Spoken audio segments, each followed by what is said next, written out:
Hey, good morning, everyone. Today's class is going to be on Introduction to Selenium. What we're looking at learning today is automation history, the tools that are out there in the market, and I'm going to show you how to download Chrome driver, build a Maven project from scratch with dependencies. We're going to create test packages and classes. Uh, we're going to look at driver properties, which you have seen in the previous class. Um, We're also going to learn about elements, Chrome driver tool, what DOM is, nodes, tags, attributes, some of these things you have seen it in the HTML class. We're going to automate a test case in class, which is called login to tech files. It's going to test whether a valid user can log in.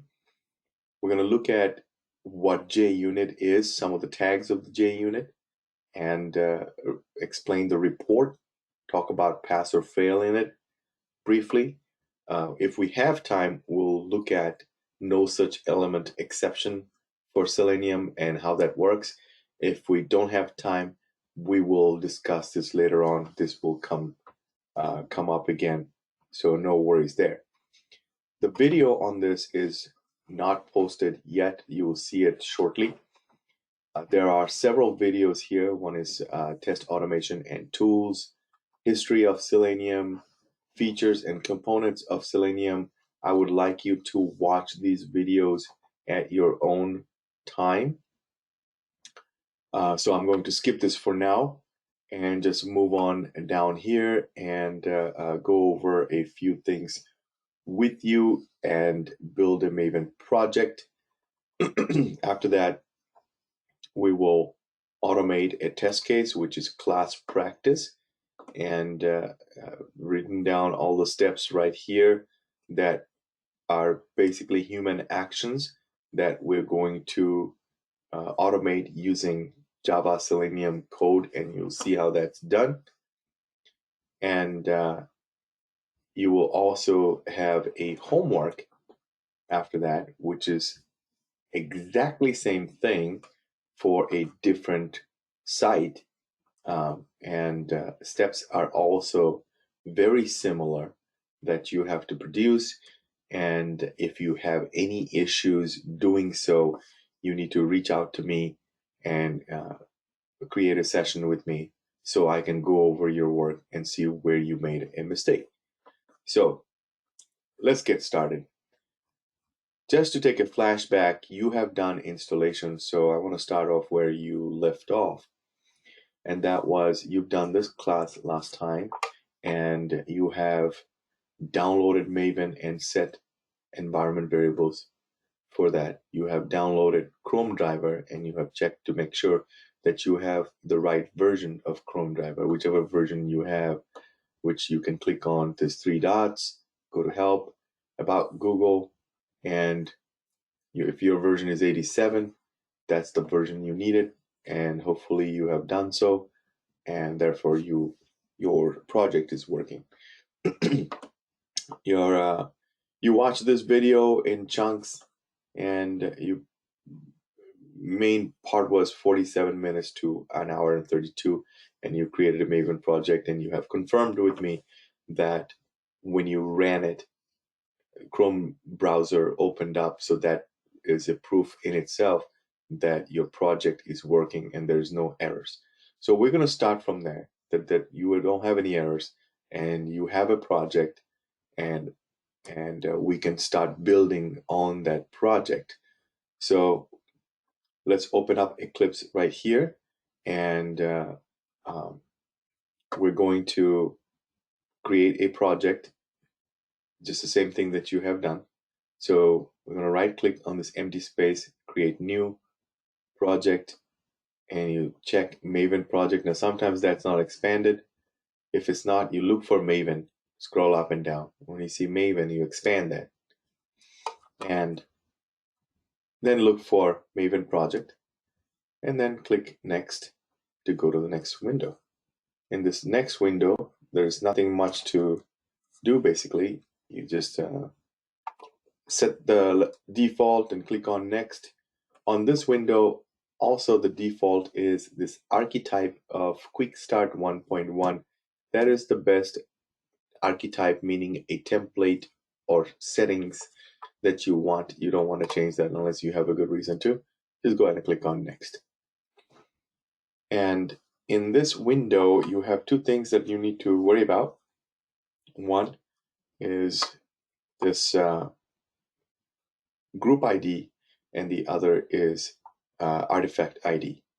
Now, group ID is kind of like, let me zoom out of here and explain this further.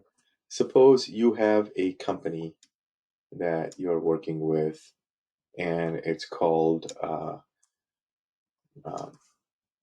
our company. Let me say that we have our company name is called Masergy. So Masergy is our company, and typically it's masergy.com. But we have several applications inside Masergy. So one of the applications that we test is called isc.com, right? And another one is landscape.com. Another one we have is called sales360.com. Now, what are these applications? This application here is used by our clients, meaning who we sell the product to. Okay, and this application is being used by salespeople when they go sell our product. And this application is used by engineers when they configure all the software for our clients that are going to be using that software. So when they sell something, information goes here, and then engineers configure, and then they have a website here that our clients can use to monitor stuff. But all of these are connected, and they're all different. Now, the group ID is always going to be this one thing, this company name, and that will be the group ID. And these individual applications or projects are going to be the artifact ID. Okay, so this is going to be artifact ID. This is going to be artifact ID. But group ID is going to be masergy.com. Now, in the industry, what they do is they don't write masergy.com. Instead, they flip that. Don't ask why, but that's how it's been done. So instead of writing masergy.com, they write com.masergy. Okay. Now, because we're using TechFiles website to test, instead of writing TechFiles.com, we are going to write com.techfiles. Now, because TechFiles doesn't have a whole lot of other sites, and the only site it has is this techfiles.com, we're just going to call this TechFiles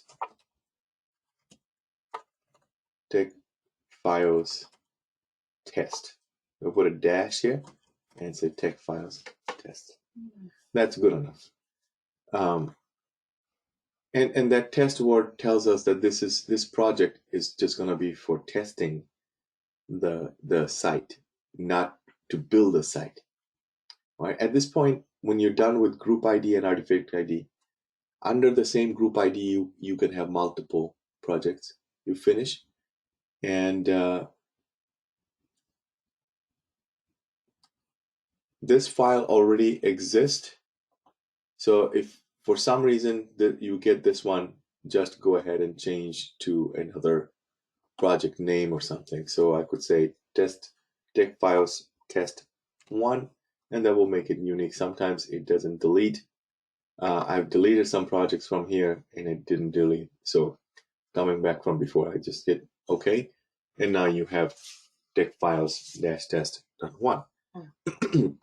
Expand that. That didn't expand well. Bring my cursor here. Okay, better view here. Expand and take a look at it. Over here, very first thing you need to do is expand these two and delete those packages. These are packages given to you by Maven. You don't need it. Delete that package. Say OK. And delete the other package. This one. Delete. Okay, say OK. Delete it. Next thing you need to bring in the Chrome driver in your project. Now here's your project name, and these are inside your project. You want to click on, right click on your project name, click on new, and go to folder. Create a folder so you can put your driver in there. Create the folder. It's asking for a folder name. Give it the name driver, and then click finish. That will bring this driver folder right here. Let me zoom out and zoom back in. And you want to put your driver, Chrome driver, in here. So now we have to look for where it is. Now you have downloaded in your previous class, so did I, with my version is 88.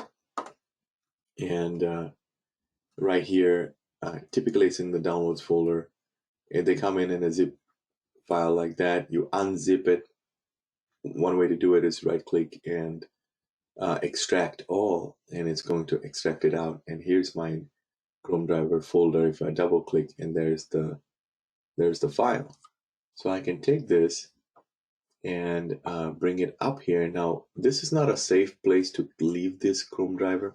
You want to save it somewhere that nobody can delete it.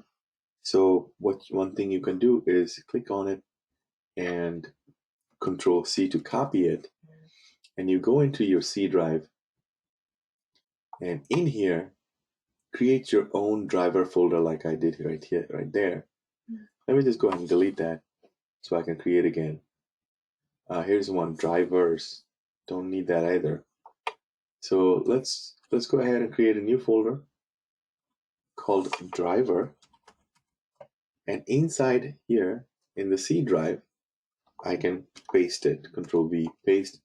And now I have it in a secure place, not in this download folder place, because a lot of things can clog things up in there.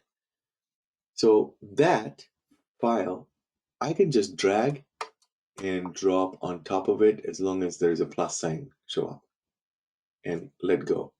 And it's going to say copy files. You say yes, okay. And now you have this arrow show up telling you that there's something inside it. Okay. And you can expand the arrow, make sure that Chrome driver exe is visible. And that means you got that. Okay.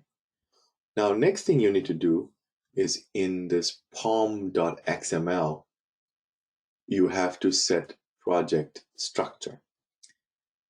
That means what needs to go into your project. That goes right there. Any kind of updates or extensions and things like that. Now what you do is double click on it. This is like the blueprint for an architect. So the heart of the project, a lot of information is already here. You don't want to delete anything or it's not going to work. Where you want to look for and where you can make modifications is called dependencies. Now you're going to notice that there is a word called dependencies, and there's a word closing with that called dependencies. So with the / opening tag and closing tag.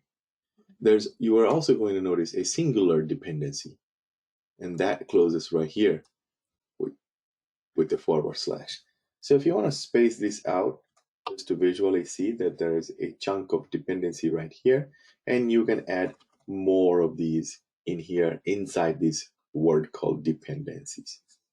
All right. Now, if we go back into this project here, you want to be on Intro to Selenium. You're going to notice that towards the bottom here, It has how to create a Maven JUnit project. We'll talk about JUnit in a second. We are at this stage right here where it says delete a package. We've done that.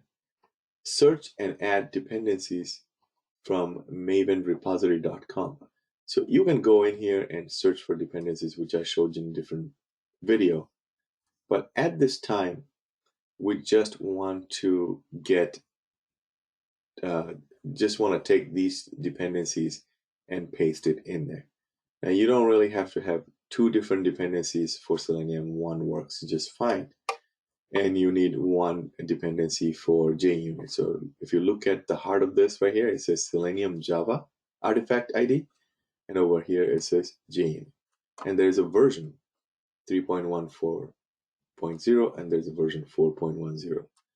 Whatever the version you copy pasted there, it will automatically download it for you. You don't have to download anything. So there's the power of these XML dependencies. And later, if they come up with a newer version, let's say 5.0, all you have to go do is go to that file, POM, and just type in 5, and voila. It's going to go search for the 5 version and download it all for you. Now, when you copy paste this from website, there is a tendency of there might be some errors that you don't see, some weird characters that are invisible, and it will clog up your system. So what I'm going to do is I have created another project, and in here, this test project, I have the dependencies. So I'm going to copy these dependencies from the project because it's safer. So I'll take this Selenium right here and Selenium server and JUnit 4.1. I'll take this whole thing all the way from just leaving the dependencies out. Copy that. And I'm going to go into my new project, POM, and I don't need that version, and I have the JUnit copied, so I'll just copy over it. Let's take that and copy over it. So just to space it out to show you what I have here, I have 3 things. There's no space needed there. Go back here. And too many extra space. Now notice I messed up the formatting on this. No worries, just put your cursor in there and type in, press Control Shift F, and it's going to align everything for you. And now I have one dependency here for Selenium Java. Next one is Selenium Server, although you don't really need this one. Good to have it. And the other one is JUnit, that's 4.0 version, and you have that. Now, when you have these 3 dependencies pasted inside dependencies word, your next step is going to be build the Maven project. So you right click on the project, hit run and build as, and you want to see build success come up. So let's go ahead and do that. So now I'm going to right click on the project. Okay, there's my project, right click and go to run as. And the very first one that says Maven build, click on that. You will see a window pop up. And in this window, you're going to see your cursor blinking on where it says goals. In this goals section, you type in, excuse me, so in this goals section, you type in clean, it's very jumpy, clean install. Okay, the word clean install. Once you have that, go ahead and click on run. You only have to do this one time. So go ahead and click on run. And at this point, you want to make sure you expand this window and watch for these reports coming in. And at the end of the report, you want to see build success. If you got a build failure, we need to look at what went wrong. So in that case, you can contact me and I'll debug your end and see what's going on. It says no tests to run. We didn't create any tests, but everything worked out fine and marinated. And what happened is these JUnit, and Selenium dependencies, we're able to go into this Maven dependencies and be able to download all of them. Look at this. All of these jar files got downloaded from online. JUnit also got downloaded right there. JUnit 4.10 jar file. These were not there before, and now they're there because of these dependencies here, and you build it and it pulled everything in. Anyway, now we're ready to write a test case and automate it. But before we start doing that, let's see what we have in our plate to do. So in today's class, we're going to be automating this scenario. And let's read it and see what it's talking about. It says, scenario, automate the following test case. Scenario, valid user should be able to log in. That is the name of the test case. And there are 5 or 6 steps right here. Step 1, open Chrome browser. Let's, as a manual tester, let's walk through and see how we're going to do this. So let me split this up here. And here are the steps. And let's take this up here. And suppose we have this Chrome browser open.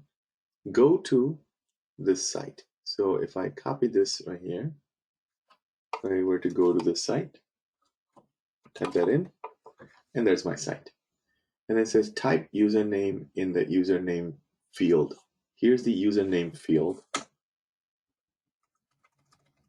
And if I were to type this username, techfiles.demo.com, into this field, and then step 4, type password in the password field, which is ABC123. Type that in there. Then it says click on the submit button. And if I click on submit or sign in button, whichever, which I did, and in here I see dashboard page. Looks like it was able to get me in. See, number 6 says dashboard page should display, and it's telling me no code needed here for now. Just visually inspect. So I'm visually inspecting and see dashboard page displayed. That means we're good there, and that's all they're asking. Now there's code that we can do to validate that dashboard page display, but not today's class. So we're just going to stop here. So this is our goal, and we're going to automate this. Now, before I automate this, I do need to go over a few concepts with you. And that will be, first thing would be the elements. So here are the elements. Anytime I talk about elements, anytime you see anything on the site is an element. So let's take a look at this login page right here. In here, we got this text files. This is a text element. Then we have this field where you are able to type something in there. It's called input field. So let me write this down here. So the main ones are input field.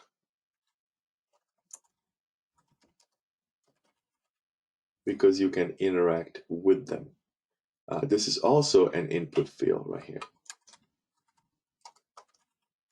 Okay. Now this one, you can click on it. So this is called a button. All right. And this text right here, because you can click on it and it will take you somewhere. This is called hyperlink or link text. Okay. You said A something. Yeah, that is the tag, which I'll show you in a second. So hyperlink or linked text. Okay. So you're going to see mostly it's going to say linked text because it has a link to it, and you can click forgot password. Like, watch this. If I click here, forgot password, it's going to take me somewhere. Took me to a different layout. But if I were to click on text files, nothing happens. So that's just a text or a simple text. Okay. So all of these beautiful things that you see on the website are called elements. Now, one or two things that I didn't show you is graphs, images, and forms, which you are also going to see. So those are also elements when I point out to you. The other thing, you have to be able to hook these elements into Selenium. And for you to do that, you have to inspect and go into the developer tool, meaning actual HTML code for this is what you need to look at. So let me clean this up, expand this, and show you how to do that. Here, any website you go to, you are able to look at how this website was created or the code for this website in two ways. One, you can right click and click on the word inspect. You can press Control Shift I, that works too, or a shortcut key is F12. I'm just going to go ahead and click on inspect. So, again, the shortcut key is F12. You can just press that, and some people have F11 is what works for them. You need to check to see what works on your laptop, but generally it's F12 is what you can press, and it will take you there shortcut. But I'll just go ahead and say inspect, and it's going to open up this window. Let me pull this on the right side here. This is the inside code for this beautiful thing that you see. So this is the outside, this is the inside. Now, flashback, this is nothing new to you. When you had this HTML course, you were creating these lines or nodes, and you created buttons, you created input field, you put text in there. This is the same thing. No difference. It may have more information, but I don't want you to panic on that. Now, if you open up this developer tool and yours is not on your default is not on elements. Let's say if it's on console and you see something like this, don't panic. Just look for the tab called elements and click on elements, and that will give you the code. Now, there's a lot of tabs here that developers work on. You can go to network tab, you can go to memory tab, but none of these are going to be used by you. You are only going to be mostly here where it says elements. Okay, that's one thing. The other thing is layout. I want you to point out and look at this button here, these three dots. If you click here, you can move this developer window wherever you want to. You can move it to the right side, which is right now where it is pointing. You can move it down here. So if I click down here, the developer tool moves up here. I can click on that three dot again and click here. It's going to move on the left side. And my favorite is this to undocked window. If I click here, this whole developer tool ends up becoming a separate window. Now, at my work, I have dual monitors. I like to keep one of these window on one monitor and have this side on another monitor so I can pinpoint better. But because this presentation only using one window, I'm going to click on this and put it on the right side so you can see better. Okay?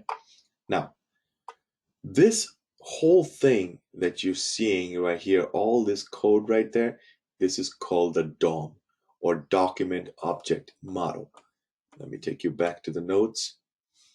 And in here, you're going to see this window right here. It's called DOM, or Document Object Model. Now, in the DOM, you're going to see several things. One, every single one of these lines are called nodes. So this line from here to here is a node. It's called a node, right? And the very first thing the very first word of this node is called a tag. And this is also, you've done this before. Tag. I'll just write it here. So the tag for this node is div, and the tag for this node is body. Tag for this node is head. It can have different tags for different nodes. Another thing you need to pay attention to is the center part right here, where it says class equals something. That is an attribute. This whole thing is called an attribute.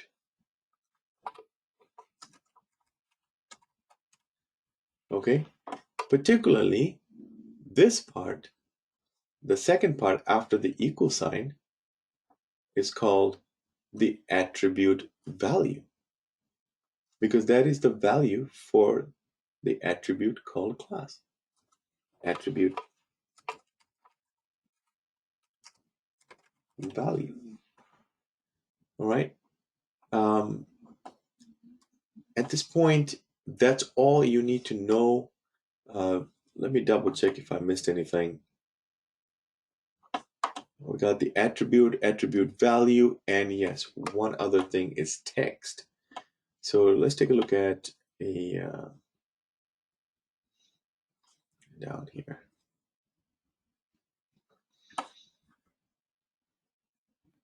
List up.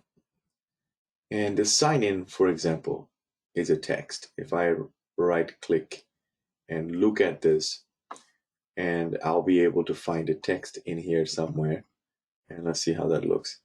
So what you need to do is, if you want to isolate, meaning the line or the node that's going to create this field, you click on that element, right click on it, and click inspect, and it's going to expand all this and take you down there.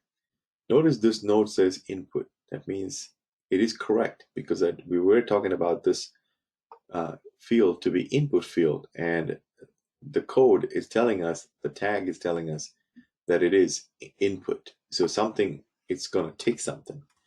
If I right click here and then hit inspect, it takes me to that node that creates that element. And again, notice if I hover over on the left side, element hovering or element highlight changes. But notice if I hover over input, it highlights that particular input field. So I know if I'm trying to point to this one, it's that one, that line of code. This is important because that's how we're going to be able to control.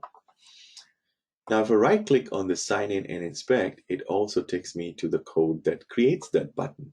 Notice the tag name is button, and I know this is button on the element. So my knowing that this sign in is a button and right clicking and inspecting takes me to this node that says button is a confirmation for me that this is the right node that I'm looking for me to work with that particular button. So in this button, notice this one tiny thing, that sign in is in black font. Anything is in black font, or anything that you are able to see on the web element, is going to show up as black font towards the end of that node. So that is what shows up as text being displayed on the website. Just keep that in mind. Okay. All right. Moving forward, you understood this whole thing is called document object model, or DOM. Excuse me. Let me take that off. document object model, or in short, DOM. Right? You understood what a node is, and that is this entire line of code is going to be node.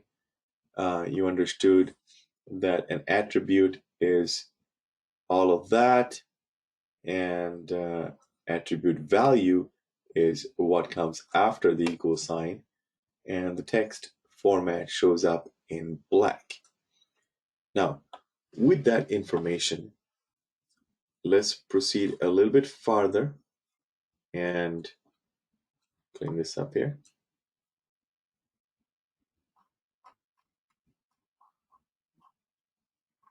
And see how we're going to do this. Okay. All right. Types of locators, we're going to get to it just in a second. So we're going to go back into our project, and we can now safely close these windows. All right. And in this project, where we're going to work on is this source test Java folder. Okay. In this folder, we're going to right click and create a new project. Remember, we've deleted a project that came with it. We're going to create a new project, new package. We deleted the package that came with it, not project, package. And we're going to call this package test package. Okay, all lowercase. Click finish. And let's see how it looks. And there it is, test package. In this test package, we're going to create a class. This is where the code is going to go. And it's going to ask for a name of the class. In this class, names are going to be, the standard is, it's the same name as the page name. Now, our test case is testing the login page. Therefore, we're going to call this login, not page, but because we're going to test, so we're going to say login test. Okay, that's how the naming convention works. Now, generally, we would put public static void main, but in this particular case, we're not going to select public static void main, because yeah, that used to be what was our main thing that Java would look at to run it. But for going forward, we're going to have JUnit tag to run the test case for us. And we're not going to need public static void main anymore. So you don't have to select that. Just go ahead and click finish. And then you have this class. Let's zoom in. In this class, okay, you go inside the body of this class, public class login test, and here's the body.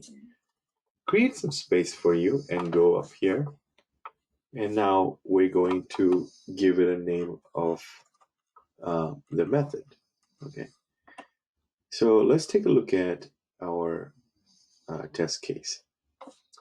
So in this, we have Chrome will relaunch in 5 hours. Administrator, okay, got it. Expand this out. And here's the test case. And it's saying the scenario of this test case is valid. User should be able to log in. That should be your method name in camel case. So I'm going to go in here and I'm going to say public void. This is from Java class. This is not a static method. So we're not going to say public static void. Public means anybody can access. Void means it doesn't return anything. And we didn't mention static, therefore it is going to be a non-static method. That means you can instantiate this class and have access to this method. We're going to call this method valid user should be able to log in. V should be lowercase, valid, and now U should be uppercase. That's camel case format. valid users should, S should be uppercase, should be uppercase. You get the point. Valid users should be able to log in, right? Open close parenthesis for method and open close curly braces where your code is going to go. Understand that we needed a method, not an attribute, because method is actually going to do things for you. Attributes are not going to do anything. It's static. Now, in here, just taking off these extra lines, because Java keeps looking for Java looks for the main method. If we don't have a main method, Java is not going to come here and execute this method. Then you're probably asking, how are we going to do this? Well, there is something that JUnit. Now, JUnit that we downloaded is a test tool. So this is a test automation tool. What it does is it executes tests using tags. The word is tags. And it starts with the tag, starts with tags start with the character @ and then followed by some words. Okay, these words followed by keywords. Okay, these keywords basically describe the function of the test or how it's going to be run. Now, the very first keyword that you need to know is called @TEST. And this will act as the main method. Okay, but it also does other things that I'm not going to cover today. So where you do it is you place these tags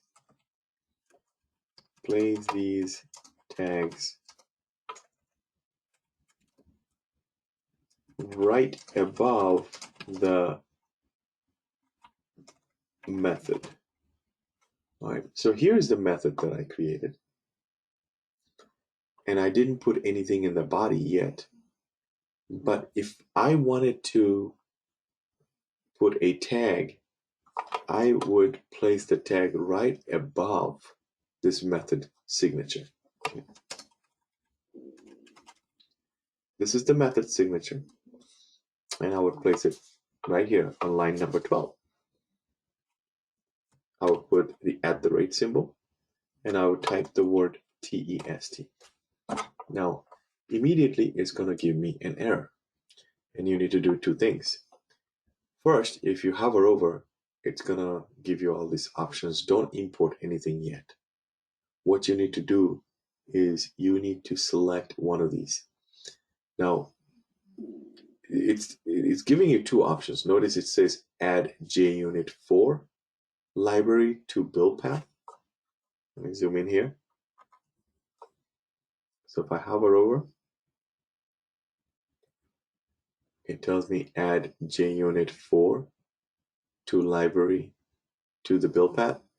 It also has add testng library, but we know we're not dealing with testng. We have downloaded the JUnit and version 4. Therefore, be careful. Don't select this one. It won't work.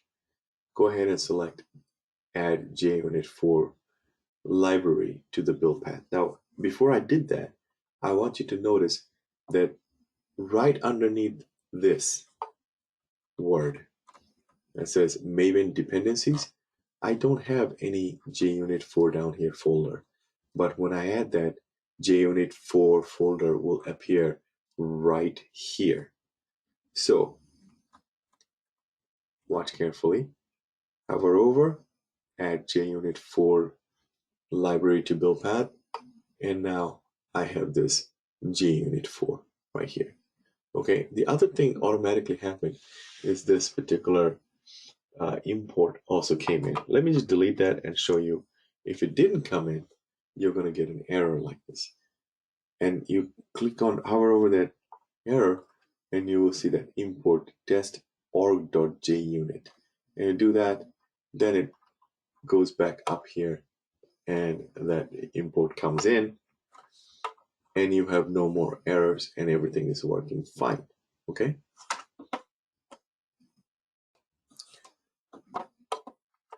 All right, at this point, you have already done this before, but not with these words in here, of course. We just hit a couple of enters to bring this up back up here. System, you've done system dot set property. And the previous video explained to you what you needed to have in here. This part, you're just telling the system that you're going to be using WebDriver, the WebDriver, Chrome.driver. And over here, you have to provide the path of where that driver is. So I delete that part, put double quote, both has to go as a string. There is your driver folder. Right click on the Chrome driver, properties, and in the earlier I explained why we want to take one of these, and you just want to take this project path, not the location, but this project path, copy from this / driver and the rest of it. Control C will copy that for you. Cancel this window out, go into this quotation mark and paste it in there.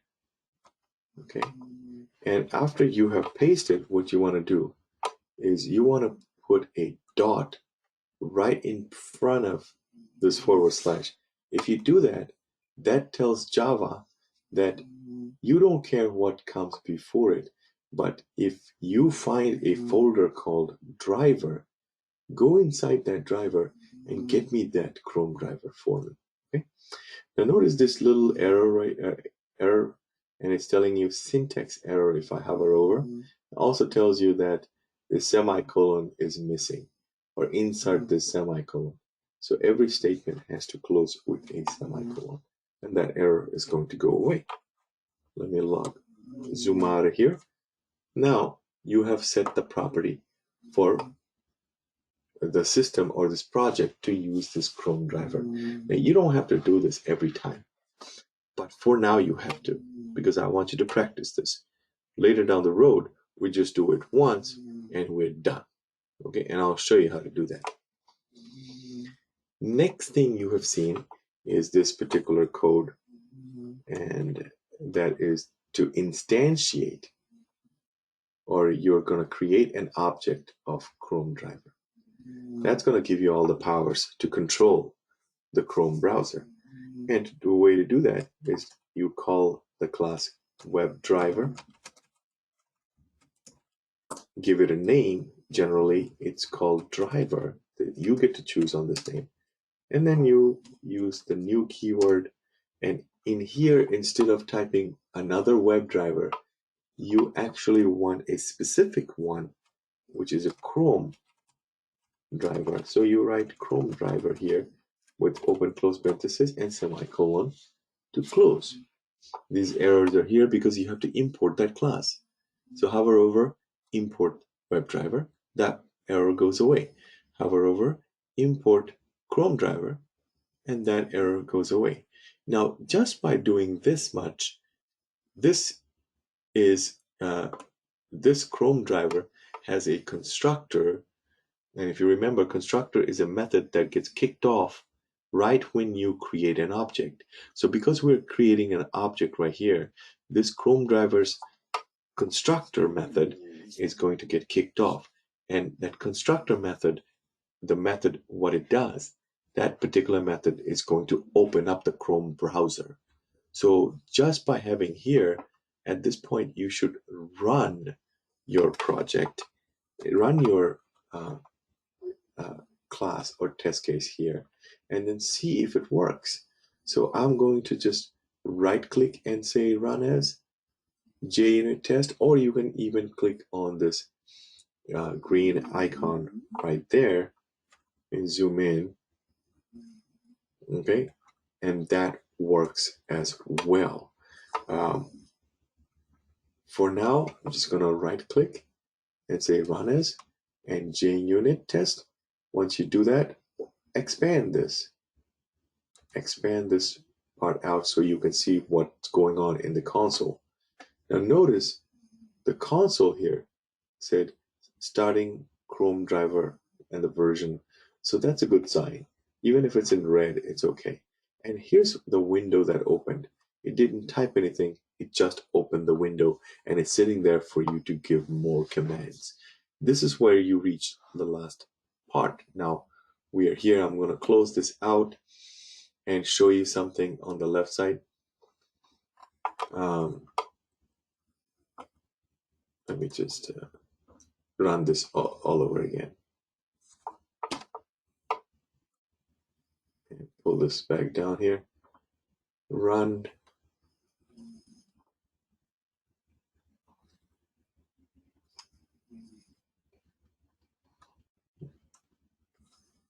There I got the Chrome browser opened up, but it's blank. Let me close this out. I also want you to see on the left side right here, this is the JUnit report that I'm talking about. Okay, notice there's two tabs now. One is called Project Explorer, the other is called JUnit. So JUnit here, it's telling you that there was one test out of one test that ran. We didn't find any errors and we didn't find any failures. Whole thing is green.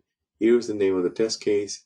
This is located in test folder. It's called login test class, and the test case that ran was is called valid users should be able to log in.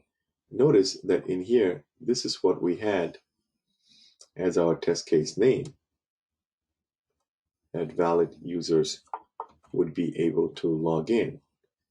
And let me bring this right there. So that is the same thing as that.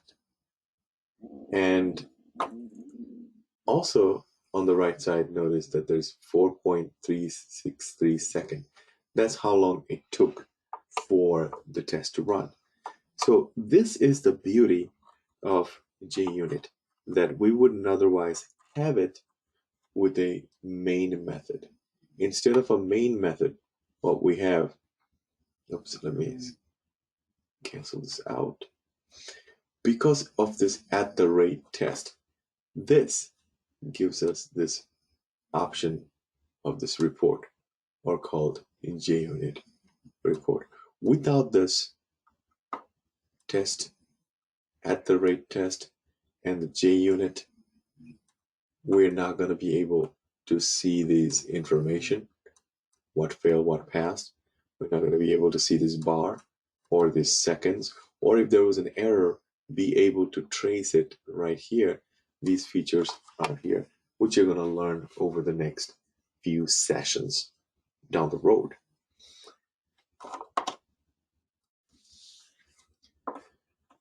All right, now that we know what this @test does for us, which is beautiful, gives us this report, you can go ahead and close this tab when you're not using this by just clicking on that X button there and go back to your Project Explorer to see what else is in there. Now let's go ahead and add a few more things into this, and what I like to do is just copy all of these steps and one at a time execute them with code. So I'm going to copy that and bring it up here. All right, and I'm going to comment this out so it doesn't mess up the code. And one of these at a time, I'm going to write code to execute. Now, you understood that this statement in itself opened the Chrome browser. So I can just say I'm done with this one. I can just X out and bring it up here and say that's what it does for me. Now, the next step, which is step 2, this is going to is asking me to go to this particular website. Okay. Now, to do that for you, the whole secret lies with this word called driver. Driver is the word now has all the method powers of this Chrome driver. So if you take this word and just type that in and press a dot, and it has all of these methods in here. Now you don't need to learn all these methods, but about 40 to 50% of these methods are going to be taught in this course, and that's all you need to know to operate, okay, or to automate sites. Now, to go to a different or a particular website, the method you need is called, pretty simple, it's called get. Okay, driver dot get. So if you type in GET, and you're going to see the very first one, dot get, is what you need. Okay, let's just zoom in there, click on that and hit enter, and it brings it to your screen and waiting for a string argument for you. So that means automatically put double quote, and in there is what you need to type in is the URL. So this URL is given, I copy that URL and paste it in here,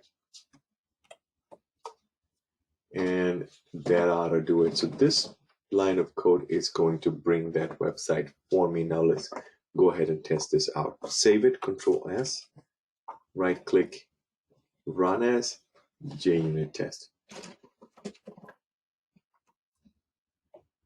There's Chrome browser opening up.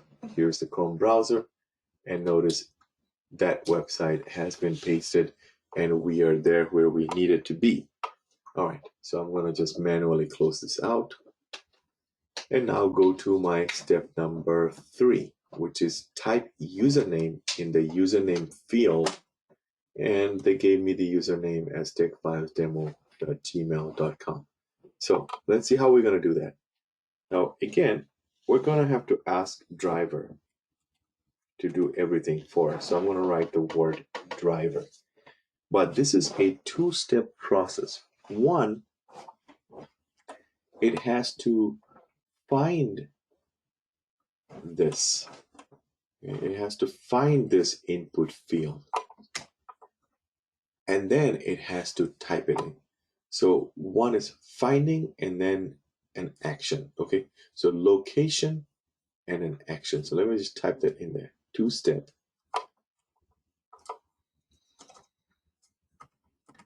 2-step. It's like Texas 2-step process. All right. One is location, and 2 is action. And that action could be type, could be click, and we'll see what happens with those. And there's codes for that. So I got here driver dot. Now for me to find location, what you have to do is, so for location, the code is find element. Find element is the method you need, right? So over here, I would say driver dot find element, and you just take that first one, it's fine. Find element. And over here, you have to say how you're going to find element. Okay, so we're still working on that first part, location. So we're asking the driver, find element. Always put in the word capital BY, by, and then put a dot. Now there's certain ways you can do this, and the notes explain them. And I just want to take you back in there. There's these types of locators. You must know this by heart. And I have listed 1, 2, 3, 4, 5, 6 here. And I'm not going to be able to cover all of them today. But the main ones we're going to cover, it's called the ID and name. They are not in the order of which one is main and which one is not. But the ID and the name are the easiest one, and that's what you want the first thing. If you can't if you're not able to find them in the DOM, you need to look for some other avenues. All right. These are the only ways that you can find an element. Now, luckily, one of these options will work for you, and you won't have any problem whatsoever of finding the element. Sometimes it gets really hard, but it's not impossible to find it. So, what do I mean by these locators? Okay. So these are actually, some of these are attributes, like the ID is an attribute, class name is an attribute inside the DOM, name is an attribute, link text is an attribute. Let me just talk about the ID and the name in this class, and then we'll talk about the other ones in forwarding classes. So we're just going to look for ID and name in the DOM to find the element by ID of the element, or to find the element by name of the element. Now, let's inspect the DOM and see what we got. If I go back in here, this side, I know I need to find this element right here. I know this is an input field. I can click on it, right click and say inspect, and it takes me to that node that is associated with that input field. Now take a look at this.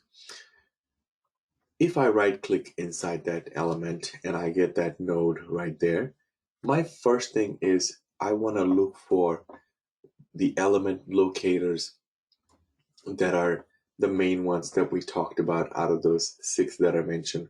One is called ID, and I do see an ID element right there. The other one was called the name. Notice there is a name element right there. This is the name of the attribute, and that's the attribute value. We are most interested in the attribute value for that name, so that would be what we want out of it, and this would be what we want out of it. Um, this one is ID. It's called username. I need to double check to see if it has a name spelling here. Yes, that E ended up right there. So we're going to need that. Let's do one with ID and one with name. So this one, for this username input field, and this is a password input field. So you have to also name and know the names of these fields, make them unique with your wordings. So this would be username input field, and this is password input field. But we're working on username input field, inspect, and we're still here. We're going to use ID for this one. So how are we going to do that? Go in here, and we got this driver.find element. So we're asking the driver to find the element. In here, we use the word by class, and that gives us this dot option, by dot, and then it gives me all of these. Guess which one, if I'm going to use ID, which method am I going to use? Obviously, I want to use this ID method. So I'm going to take this and hit enter. It brings me this ID method right there. And that is the method for that particular class called by class. And this parenthesis shows up, and in here, it's going to be a string. So if I just type that in and type in the string value of ID right there, which is going to come out of the DOM. Let me close this window here. In this DOM, ID value is called username. If I double click, it's going to highlight that username. Control C to copy and go in here and paste it inside these double quotes. And there I got my username there. And we're not done yet. Driver was able to find the element by ID username. Notice I didn't have to memorize a whole lot. And if I knew find element, I could just type in find and it showed up. If I knew the by was already there, so I just typed in the by dot and then they give me the ID. And I chose the ID because I could see the ID in the DOM. If I didn't see the ID, I couldn't use that. I could also use name because I see that. If I don't have those two, then there's other ways to do it, which is going to be next class, not today's class. But so far, this part, Driver was able to find or locate the element. Now, the action part. What do we want to do? Do we want to type or do we want to click? Now, when it's type, the keyword is called send text. Okay, that's how Selenium uses that. So I would just put a dot right here and it gives me that option. All of these options, like I can clear it. Take a look at some of these options here. So I could clear, I could click. We did the find element part, and there's a lot of other ones that we can do. Get size, get text, and things. You don't need to know all of them. About 40% is what you need to know.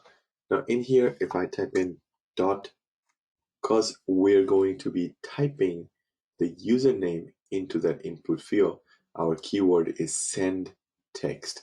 So if I type in SEND, it selects for me, and then I can click on that send text and hit enter.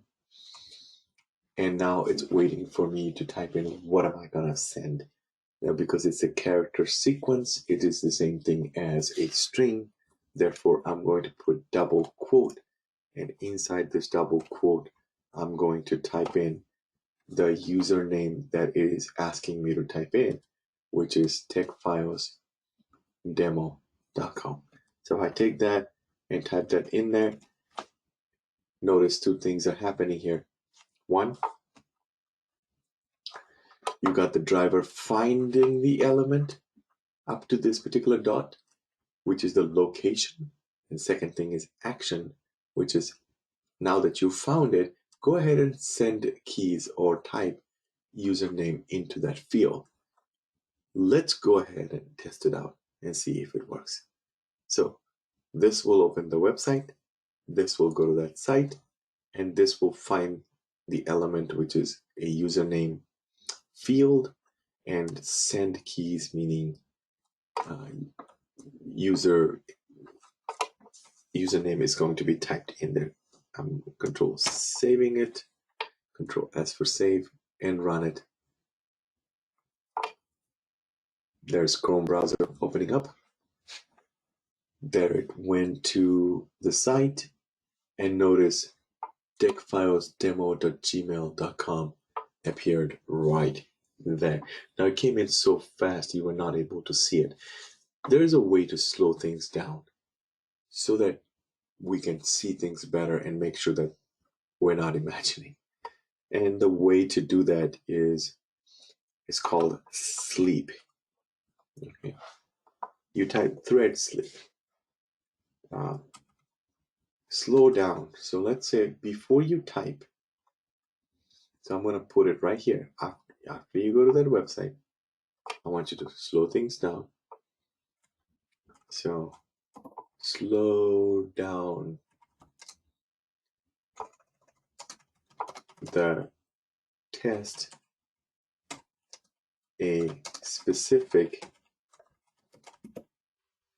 time, you would need to use this keyword called thread, thread dot sleep. Okay, if you type in thread and then dot sleep, it's gonna give you this option called sleep, and it's asking for you to type in a time in millisecond. Now, millisecond is 1 second equals 1000 millisecond. So if I wanted this test to slow down, let's say 3 seconds, I want to put 3000 here. They're always in the thousands. This thread.sleep method will always give you an error like this, and you have to resolve that error. Two ways to resolve that error. One is called add throws declaration, and the other is called surround with try catch. Always pick this first one, add throws declaration. This is easier, and what it will do is, notice that just as soon as I'm going to resolve that issue, right after the method signature, it's going to add the option called throws that uninterrupted or interrupted exception. If I click add throws declaration, it's going to add that throws interrupted exception. Meaning if this method creates some sort of an exception or an error, this method is just going to throw it out and not even going to fail the test case for that error. All right, so after this, now if I run this test case, it's going to wait 3 seconds before it actually types anything in here. Let's run it and see if that works. There's that Chrome browser. Here's the site 1, 2, and 3, and now we have the username in here. Now that you got the point, let me close this out. We move on to our next step. And step 2 is type password in the password field. So it's the same way. We're going to take driver.findElement, and we're going to type in here by. Notice it gives me the hint that I need to type in by right there. In case you didn't see, I'm going to zoom in. There's that word by. So that already gives me a hint that I need to type in capital B-Y. And if I did that, zoom out, capital B-Y, and then put a dot, it tells me how do you want to find it. Now there's a lot of ways to find this element right here, and I am only showing you 2 ways right now to focus. One we have done with ID, so we're not going to use ID anymore. Here's the element that I want to type in the password to. Therefore, I'm going to right click on that element and inspect, because I need that particular node that actually will highlight the element where I want to type in. And I gotta investigate what kind of attributes that I want to use for Selenium to find that element, or driver to find that element. Now, inspecting all of these, I see that there's an ID there, which is good, but I already used up ID for the other one, so I'm just going to look for something else. I see name here. I have not used the option name to find an element. Therefore, I'm going to use that. And the name here is called password. Double clicking on it will highlight. Control C will copy that word password. That's what you want. You want the value. Okay. Now, I would go back in here and I would say find element by, and I would go delete the dot, put it back one more time, and I want to do it by name and not the class name. If you look at here, I don't want the class name. We want the one that says name. Big difference in these two. Just want to go with this. You don't want to also pick by name. No, you already have the word by dot. So you just want to choose name and then hit enter. And there you have it. And now it's waiting for you to type in a string name, which is the value inside the DOM. And we looked at it. It's called, the value for that name is password. So copy that, just the word password. Copy that, go in here and delete that, put double quote, and inside the double quote, paste that value right there. You have just found that element location. That's your first part. Second part is the action. What do you want to do? You want to put dot send keys, because you're going to type in the password. Over here, after the send keys, inside the parentheses, you pass in the password, which is ABC123. All right. At this point, you run it. So you got the password location, and this is what you're sending keys at. Right click, run as JUnit test.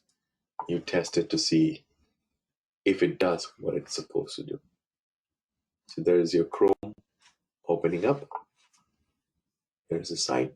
After 3 seconds, it's going to type in the username, and then it typed in the password. You can't see it, of course. So far, so good. Now let's go ahead and click on this button called sign in button. How are we going to do that? So click on the submit button. All right. It's pretty easy, same way. Go in here, type in driver dot find element, and then by dot. Now you're like, what are we going to use? We used up name, we did ID. Let's go inspect the element and see what's there. So if I right click on this sign in button, okay, so I got to right click on the sign in button and investigate the node. Here's the node. Make sure it is the right one, because if you hover over, notice that that gets highlighted. That means that is the correct node. The other way to tell this is the correct node is because we know that this is a button. This element is a button. And look at this. This tag name is called button. That tells us that this is the correct node that we're looking for. Now, we got a class, we got a type, and we have sign in, we have a name. Let's go ahead and use this word name, and then go from there. Okay. Some of the other ones, I need to show you whether they are uh, workable or not. But the name is always unique, and ID is always unique. So we want to use this for now. So name is login. I'm going to copy that.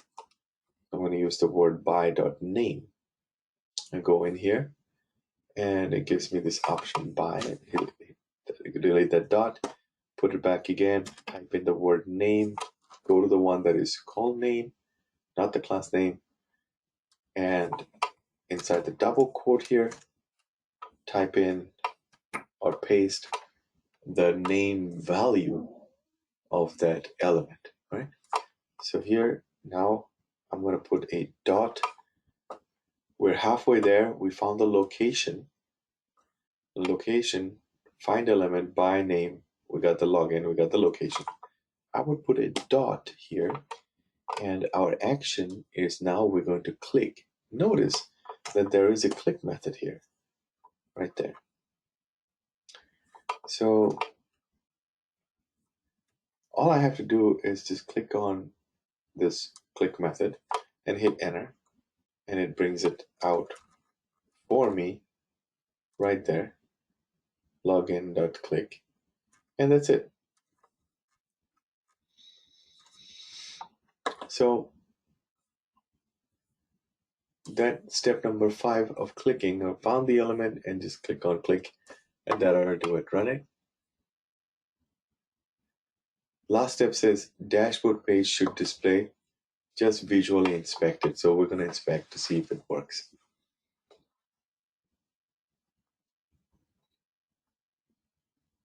look at this. We're in dashboard page, and dashboard page is working, and valid user was able to log in to dashboard page using a valid username and password.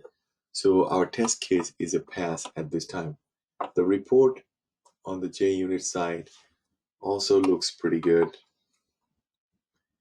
We got one test case, ran out of one test case, 0 errors found, 0 failures. A test case ran in this particular package called test package. The class name is login test. This is the method, or this is the test case that ran. Valid user should be able to log in. It took 12.2 seconds to finish. Pretty good report. Not the best one, but something is better than nothing there. And we visually, step number 3, no code. Step number 6, no code required. We visually investigated and found that dashboard page was displayed and everything is working just fine.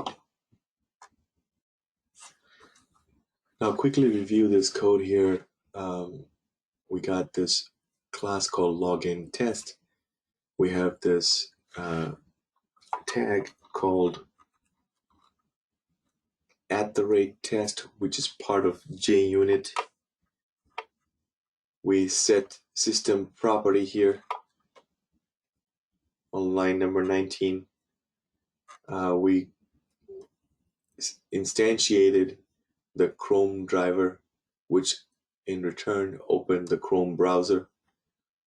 With driver.get method, we were able to go to a particular site. With thread sleep 3 seconds, we were able to slow down the test process. With the driver keyword that we created right here, we were able to find the username element and then send keys, meaning type in the username here. We were able to find the password element, input field element, and then send the password there, which is a valid password. We were able to find the login button and then click on it and then visually inspect to see if the dashboard page shows up or not. Now I want to take this thread sleep and slow things down a little bit more so we can see this better. Right before the password, I want to put that in there. So I'm going to put a thread sleep there. I'm also clicking on submit button, put a thread sleep there. And we never talked about closing the browser. I was closing the browser myself. We're going to let the computer do that, Java do that. So driver.close, that's going to close the browser. Okay. But that, even though that closes the web browser, it doesn't really stop the web Chrome driver to quit. It stays in the background. You can see sometimes that it was gonna stay in the background by just opening up your task explorer and look at this. All of these Chrome driver that I opened up and I didn't close, they're eating up my memory. So now I have to go one by one and say end task, end task, end task, end task, and then close it out. Oops. Yeah, there you go. End task, end task. Too many. Oh, because I clicked on that already. Takes some time sometimes. Eventually, and there you go. All of this is gone. But if I were to say driver.quit, then that is going to terminate the Chrome driver and it won't eat up your memory. So before I did that, let's go ahead and put a 3-second wait or a 5-second wait on this one. So I'm going to change that to a 5. And now let's run it and see how that looks like. So run this.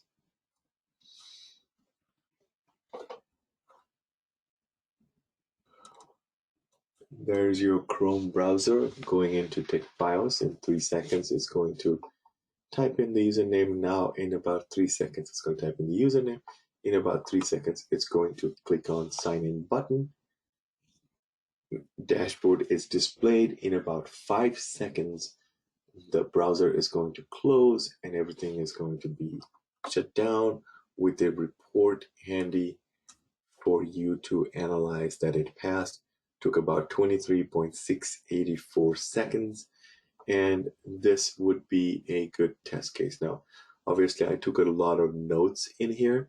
You don't have to do that for your cases, but if you write notes like this, certainly some developers will appreciate that.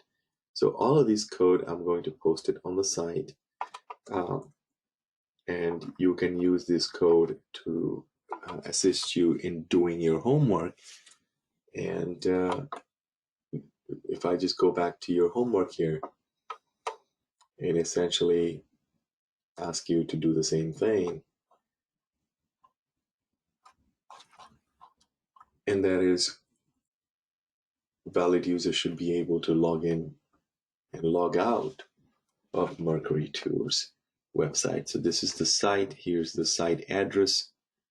Here's the steps. Open the Chrome browser, go to the site, type in the username and password, click on the submit button, and visually inspect whether you are able to log in, and then click on the sign off button, visually inspect that you are able to log out, and that is all that's needed. So be ready to display your work when you meet me for an hour next week, and also I'll be asking you some questions on this site. Here are some common methods. It's called Selenium methods you've done today. Driver.get method you've done. Find elements, send keys, click. We have not done get title, manage, or is displayed. We've done close and quit. These will be covered in the next class. All right, thank you guys. I really appreciate it. We're also going to cover these expat, CSS, link text, and class name in the next class. So stay tuned for that. If you have any questions, do reach out to me during the weekdays, and I can go over. I will be posting this video shortly in this section so you can watch this. Thank you and have a wonderful day.